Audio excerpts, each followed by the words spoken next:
Hi நண்பர்களே, இன்றைக்கி morning பிரேக்ஃபாஸ்ட்டுக்கு என்ன பிளான் பண்ணலாம் அப்படின்னு பார்த்தா, நான் கொஞ்சம் ஆப்பம் தான் பண்ணேன். அதுக்கு தேங்காய் பால் எடுத்துட்டு ஆப்பம் தான் பண்ணி பிரேக்ஃபாஸ்ட் முடித்தோம்.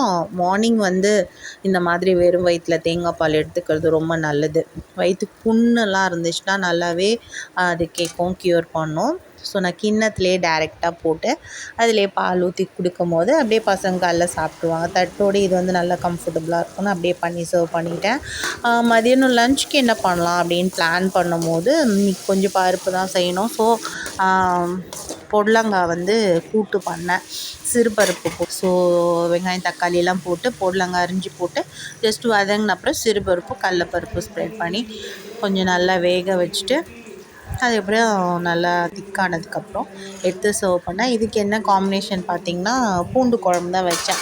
பூண்டு குழம்பு நல்லா நெய்யிலே பண்ணேன் வதக்கி. ஸோ நல்லெண்ணெய் பிரிஞ்ச உடனே அதை ஆஃப் பண்ணியாச்சு. மீன்வைல் இந்த கூட்டுமே திக்காயிடுச்சு.